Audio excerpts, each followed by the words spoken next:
Arriscar a vida, salvar pessoas e viver no limite. Passar por situações de perigo e ainda assim manter o controle emocional. Corajoso e preparado, esse é o bombeiro. E é desse profissional que vamos tratar hoje na série Profissões. Está no ar, Antenados.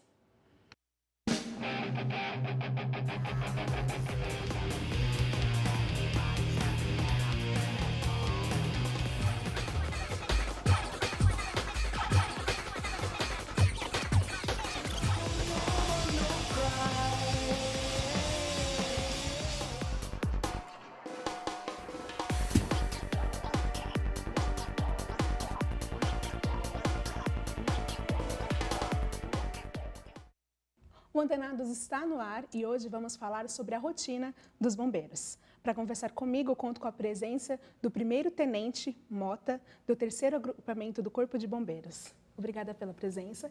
E dos estudantes da Universidade de São Judas, Antônio Canezin, Anderson Ferreira, Lívia Prata, Guilherme Abambres e Anderson Costa. Bem, para começar, eu queria perguntar, aqui alguém já teve o sonho, já teve vontade de ser um bombeiro? Assim, não tive vontade, né? Meu irmão já, assim, há muito tempo atrás, ele já teve essa vontade de ser bombeiro e tal. Só que ele achava que era muito complicado, né? Por causa, não sabia o que era necessário para ser bombeiro e tal. Então ele acabou meio que desistindo dessa ideia. Ele desistiu, não quis mesmo, não quis entrar. Assim, na verdade ele queria, ele tinha esse sonho, só que ele acabou vendo algumas coisas assim que meio que atrapalhou essa caminhada dele, né, para poder trabalhar nessa profissão. Isso. Alguém aqui, mas não, ninguém mais. Tenente, conta pra gente como foi entrar, ser o bombeiro, entrar na corporação. A minha entrada no bombeiro começou lá atrás, né, porque o bombeiro aqui no estado de São Paulo, ele pertence à Polícia Militar. Então, meu primeiro acesso a essa empresa, a instituição, na verdade, foi através do policiamento, né? Eu entrei através da Academia do Barro Branco. Prestei um concurso público, depois eu estudei 4 anos, aí depois de formado, aí sim eu fui trabalhar no policiamento. E com 10 anos de formado foi que eu resolvi vir para o bombeiro. Aí tive que prestar um concurso interno, né, onde foram abertas 40 vagas, concorreram mais de 100 tenentes, e aí eu consegui a minha vaga, estudei durante 1 ano e me formei. Sim. Aí depois de formado, fui trabalhar na rua, no operacional. Mas o senhor sempre sonhava com isso? Sim,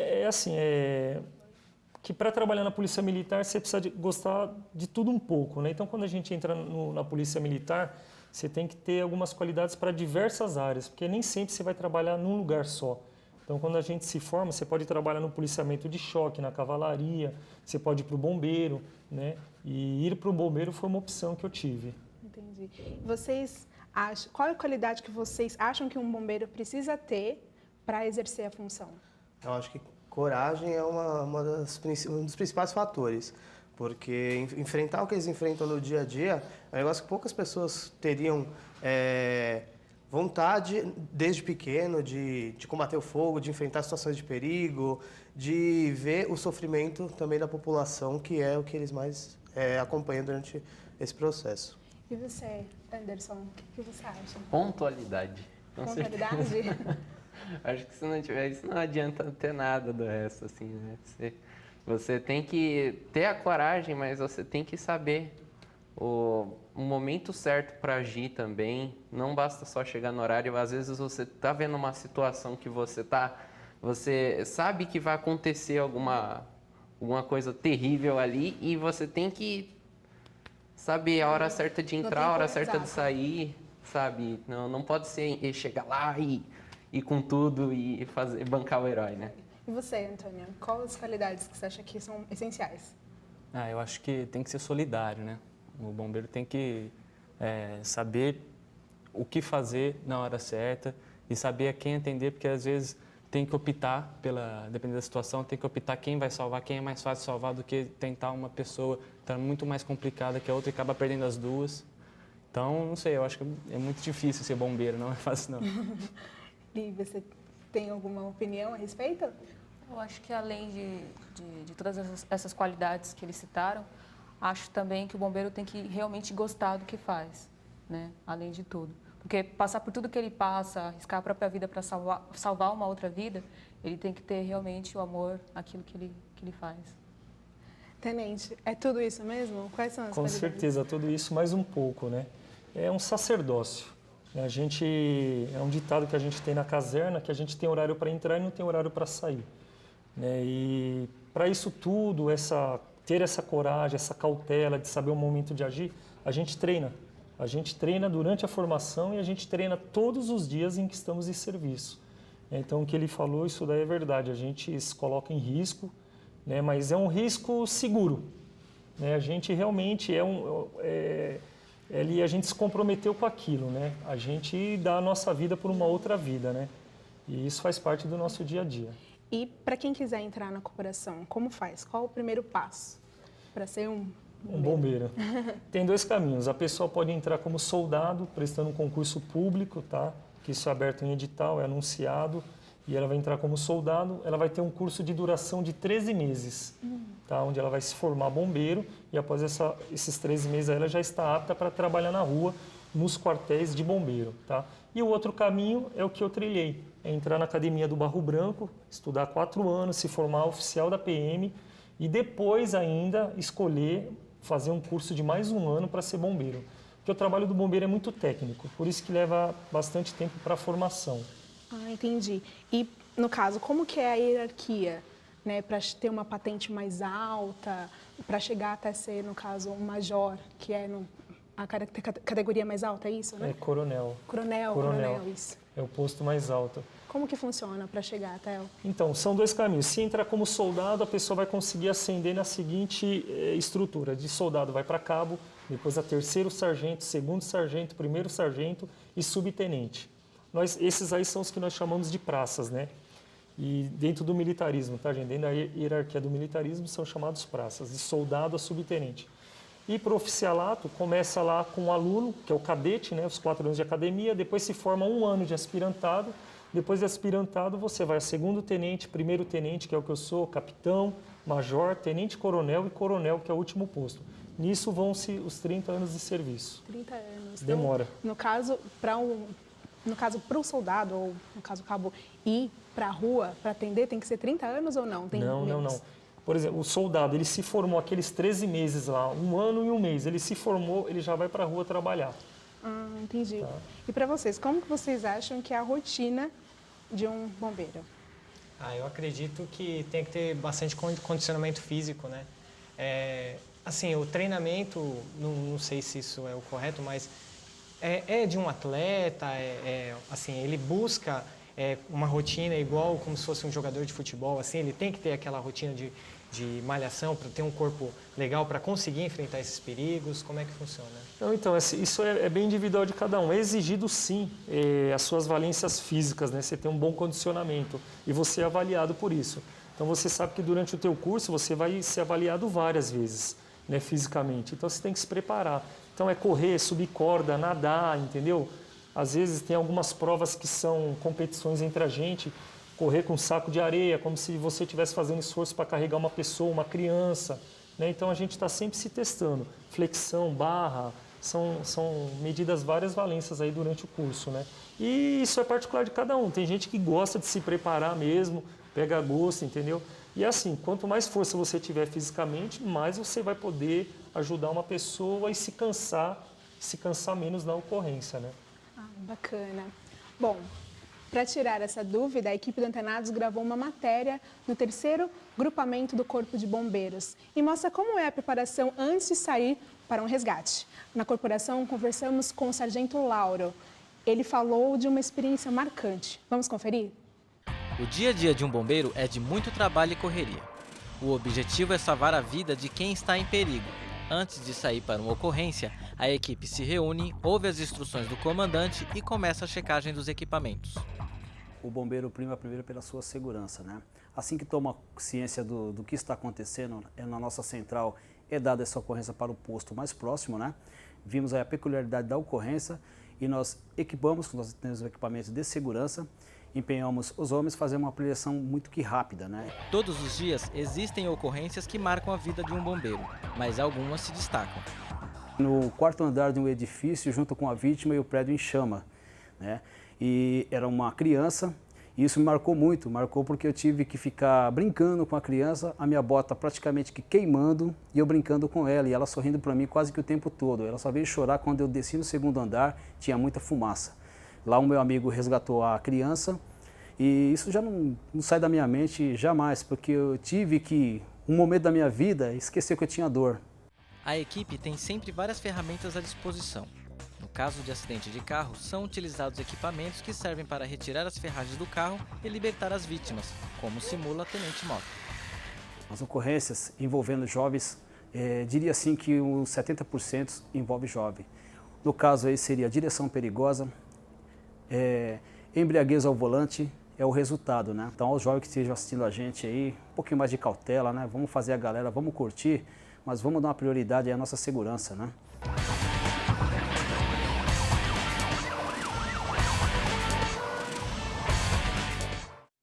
Bacana. Bom, a gente viu um breve relato aí do dia a dia do bombeiro. Tenente, quais são as ocorrências que mais acontecem no dia? São as ocorrências em que a unidade de resgate, a UR, atua, né? Principalmente atropelamentos, colisão entre auto e moto, isso é o que mais acontece. Desculpa, o R é... Unidade de resgate. Resgate. Isso. Ocorrências entre motos e autos, né? Ocorrências que são frequentes também vazamento de gás em apartamento, fogo em apartamento, pessoas esquecem panela no fogo, entendeu? Vou colocar um leite para ferver, um feijão para cozinhar, vou tomar banho, né? E o fogo ali acaba se propagando na ausência da pessoa. Isso causa muito acidente. Ah, tá. E no caso, o sargento Lauro também falou sobre os acidentes com os jovens, né? Como assim? Os jovens são os que mais dão trabalho para vocês? O que acontece? A gente estava falando da matéria sobre acidente de trânsito, né, com vítimas presas em ferragens ou retiros. O problema é a embriaguez ao volante, porque a pessoa, quando está sob efeito do álcool, aí, ela acaba perdendo os seus limites, né? Então, a gente atende também inúmeras ocorrências. Dentre esses atropelamentos, acidentes com motos, dá para enquadrar também a questão do abuso do álcool, na verdade, né? O abuso do álcool, né? E a pessoa excede o limite de velocidade, quando colide, os nossos carros não são tão seguros, como é de conhecimento de todo mundo, e aí ela acaba ficando preso nas ferragens, né? Entendi. Alguém aqui já presenciou um acidente de carro ou até mesmo já passou por algum acidente? Não, aconteceu com um conhecido meu, mas aí entra no fato do abuso do álcool. Ele tinha saído de uma balada e abusou do álcool, tinha bebido e estava com um outro amigo meu e duas meninas que eles tinham conhecido nessa balada. Isso foi no litoral, pelo abuso do álcool mesmo, ele perdeu o controle e bateu num caminhão. Ele veio a falecer, uma outra menina também. Os outros dois ficaram em coma. Um amigo meu, ele está bem hoje, faz uns 2 meses, ele está bem hoje, mas a outra menina continua no hospital. Foi um trabalho também árduo da equipe dos bombeiros para conseguir retirar do carro, porque ficou totalmente distorcido. Bom, e graças a Deus aí o Corpo de Bombeiros resgatou, né, a vida dele. Então, o Antenados vai para um rápido intervalo e na volta a gente continua falando sobre o dia a dia do Corpo de Bombeiros. Não sai daí! O Corpo de Bombeiros tem algumas recomendações para prevenções contra incêndios e acidentes. Primeiro, não use cestos de lixo como cinzeiros. Não fume perto de álcool ou material de limpeza em geral. Evite o acúmulo de lixo em locais não apropriados. Desconecte sempre os aparelhos eletrônicos das tomadas depois de utilizá-los.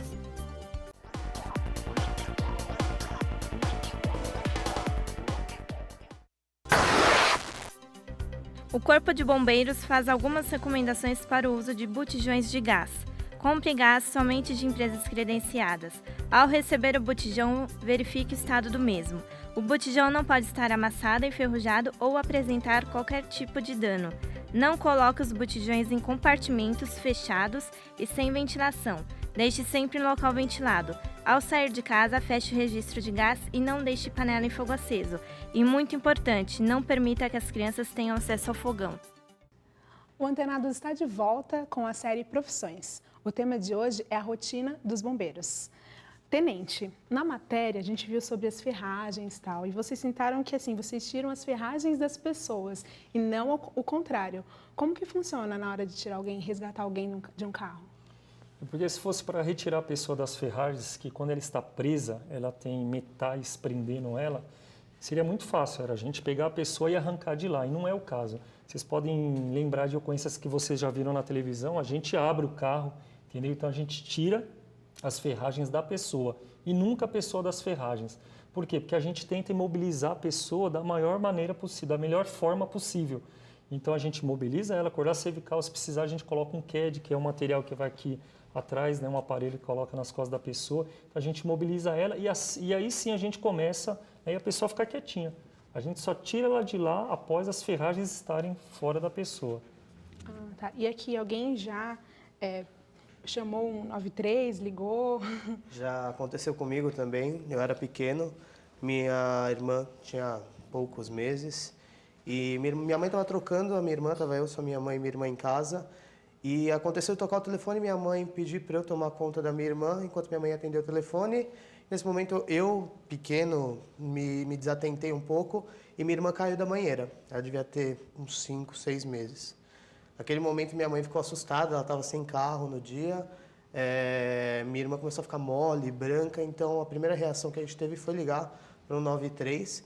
E em coisa de 5 minutos, eles estavam na porta de casa, levaram ela para o hospital. Graças a Deus não aconteceu nada, mas a eficiência deles acho que ajudou muito. É um negócio que minha irmã fala até hoje, que a culpa é minha. Alguém mais aqui já precisa ligar ou presenciou? Já eu presenciei uma vez, eu estava num carro com o meu irmão e a moto que estava na frente estava andando e um carro não obedeceu ao par e acertou a moto, que na moto estava o pai, a mãe e uma criança pequena. E aí como a gente a gente viu primeiro, né, fomos as primeiras pessoas a ver, meu irmão pegou o menininho de 4 anos e me deu, falou assim, ó, põe no carro para eu levar para o hospital. E eu olhei o menino sangrando e eu não sabia o que fazer. Aí meu irmão falou assim, põe logo ele no carro. Aí eu coloquei automático assim, meu irmão correu para o hospital, aí eu liguei pro resgate. E aí, em menos de 5 minutos, o resgate já estava lá para atender os pais do menino. Tenente, vocês têm muito trote? Bastante. Muitos trotes. Todo dia? Todos os dias. Nossa, que coisa. Todos os dias a gente tem. Infelizmente, isso daí é horrível em todos os aspectos, porque enquanto a gente está correndo por um trote, realmente tem alguém precisando da viatura e a viatura vai demorar um pouco mais, né? O tempo-resposta vai ser um pouco maior. E esses trotes, eles acabam aí ocupando uma linha, um lugar de uma outra ocorrência, de outra pessoa que precisa, né? Exatamente. E para a gente o tempo-resposta, né, que a partir do momento que aciona até a chegada no local, isso para a gente é vital. Às vezes, segundos, você perde uma vida. Então, o trote realmente é uma coisa muito séria, acontece, prejudica muito a população que é usuária dos nossos serviços, né? E quais são os cuidados, no caso, para acidentes em casa, que as pessoas precisam ter para evitar, né, ter um acidente em casa? Então, dentro da residência, acontecem várias coisas dentro da residência, né? Às vezes acontece mais coisas dentro da residência do que fora. Então, o que eu falei, por exemplo, a situação do gás, fogo, em panelas, né? Um exemplo, se vocês estiverem trabalhando com frituras, né? Tá aquele óleo lá, está fritando batatas lá, de repente o seu exaustor lá já está saturado de óleo e com a temperatura alta aquele óleo vai entrar em ignição, vai atingir o ponto de ignição e vai começar a pegar fogo. E o fogo desce e pega no óleo. Então, se você tiver com uma situação dessa, que o teu fogão está com alguma panela pegando fogo, o que você faz? Desliga o fogo, né? Vai com cautela, desliga o botão para cortar o gás, vai até a pia, molha uma toalha, quanto maior a toalha, melhor. Aí você vem com a toalha não ensopada, mas úmida, bem úmida, e joga sobre a panela para você fazer um abafamento e conseguir extinguir o fogo, tá? Nunca jogar a água nesses casos, principalmente no óleo. Todo mundo sabe que óleo e água não se misturam. Se você está com o óleo fervendo ali, você joga a água não mistura com o óleo, entra, só que ela já entra evaporando. E como aquilo é muito rápido, ela explode. E quando ela explode, ela joga o óleo para fora da panela e vai começar a pegar fogo em outras coisas, inclusive em você. Nossa. Tá? Então tem que tomar muito cuidado. Nunca jogar água em qualquer tipo de panela pegando fogo em cima do fogão durante o cozimento. Tá? Conselho aí, em caso de acidentes, né, enchentes, como que é o procedimento? Tem algo específico na hora de resgatar a vítima? Sim, assim, a gente chama de chuvas intensas, né? Porque as chuvas intensas na época do nosso verão aí, elas não causam só enchentes, elas causam deslizamento, desmoronamento, então tem uma série de outros fatores aí, né? O que acontece? A gente nessa época a gente tem que tomar cuidado para não se pôr em situação de risco. Por exemplo, se você sabe que a marginal Tietê alaga em determinados pontos, quando começou a chover, saia da marginal. Entendeu? Se existem algumas ruas perto da sua casa que fica uma região baixa, próximos a córregos, né? Sejam eles abertos ou canalizados, não ande por aquele lugar, evite aqueles lugares. Outra dica, se estiver água na rua, passando, corrente, com certa velocidade, não queiram atravessar, porque uma água na altura da canela do senhor já é suficientemente forte para desequilibrá-los. É só lembrar da praia, não tem praia que puxa, gente? Aquele fiozinho de água não puxa, meu, que doideira. É que ele arrasta os grãos que estão embaixo do seu pé e na rua pode acontecer a mesma coisa. Se tiver sujeira, ele vai arrastar aquilo e você vai junto. Então, é não se colocar em situação de risco, né? Tá, e falando em situação de risco, o que vocês acham de uma profissão que arrisca a própria vida para salvar pessoas? Eu acredito que, assim, como já falaram, referente à coragem, mas eu acho que o mais importante é você ter medo. Que o receio é o que te deixa, assim, vivo, né? Porque por mais coragem que você tenha, se você não tiver medo daquilo, você perde aquela situação de onde é o limite do perigo. E aí que eu acho que é o problema, né? Você, Guilherme? Bom, eu acho que tem que ter, como o Anderson falou, tem que ter esse receio para...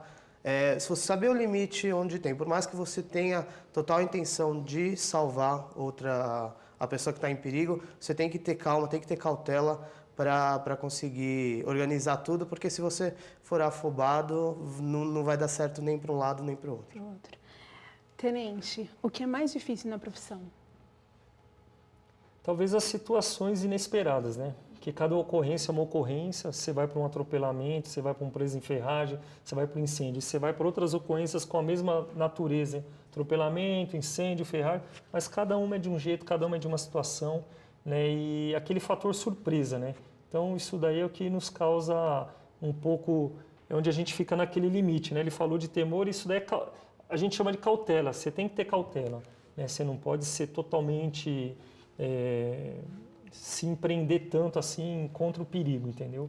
Você tem que ter um medo do perigo, uma cautela em relação a ele, né? Porque você está ali para salvar a pessoa. Se você vai se colocar no lugar dela, você não ajuda ela e também você acaba ficando lá, né? Nessa questão que entra o autocontrole também, né? Tá ali no acidente e você precisa salvar, dá uma sensação de impotência ou alguma coisa assim? Assim, tudo que a gente faz é o que eu falei, a gente treina desde o primeiro dia que a gente entra, durante o curso de formação e todos os dias do nosso dia a dia, no nosso dia de serviço, a gente treina. Então a gente fica preparado psicologicamente esperando aquilo, esperando sempre o pior, entendeu? E essa situação, isso acontece muito, porque toda vez que uma viatura de bombeiro é acionada, alguém está em perigo, alguém está com problema, seja uma parada cardíaca, seja uma queda de uma laje, seja alguém que caiu dentro de um rio, seja alguém que está preso dentro de um apartamento que está pegando fogo, entendeu? Então, a gente se depara com as ocorrências mais diversas, inclusive as que têm o fator morte, né? Onde realmente a vítima acaba vindo a óbito, né? Isso, infelizmente, acontece, faz parte da nossa profissão conviver com isso. Conviver com o autocontrole, com ali segurar o emocional, né? Sim. Tudo. E, no caso, o senhor já fez algum salvamento que marcou? Assim, a gente tem bastante história para contar, né? Mas eu tive um acidente que eu peguei na Regis Bittencourt e eu não estava no 3º grupamento, estava no 18º grupamento. E ali acontece muitos acidentes com caminhões, porque a gente pega o Rodanel, a gente pega Bandeirantes, Anhanguera, Regis Bittencourt, Raposo Tavares, todas essas rodovias cortavam a área do grupamento onde eu trabalhava. E é muito acidente, principalmente quando está amanhecendo o dia, que os caminhoneiros estão chegando em São Paulo de viagens longas, estão cansados, é a hora que eles adormecem, né? Começam a acontecer os acidentes. E uma ocorrência que me marcou foi essa. 2 caminhões, 2 carretas bateram, né, uma atrás da outra, e o passageiro, o motorista, a gente conseguiu tirar, mas o passageiro estava muito difícil, ele ficou muito preso nas ferragens, tá? E a carreta da frente, ela carregava container, então o container é super resistente, né? Então o caminhão ficou totalmente... E assim, quando a gente chegou lá, essa pessoa ainda estava viva. E conversando com ele falando, sabe, pressentindo o que estava para acontecer, ele falando da família, do filho, pedindo para dar recado, fala para ele que eu amo ele. E a pessoa vai indo embora e não tem o que fazer. E vocês acham a profissão, né, ela é reconhecida hoje no Brasil? Eu acho reconhecida Acho que os bombeiros é a instituição mais admirada pela população. Todo mundo com quem eu converso sobre esse assunto fala, olha, os bombeiros, eu tenho admiração pelo trabalho deles, mas o salário não é dos melhores. A gente viu outro dia no Rio de Janeiro a greve que eles fizeram, alguns foram presos, inclusive. Enquanto tem políticos aí ganhando acima de 30 mil reais, quem está aqui para salvar a vida da população não ganha o suficiente. Acho que não tem valor mesmo, né? Tenente, qual conselho o senhor pode dar para quem quer ser bombeiro hoje?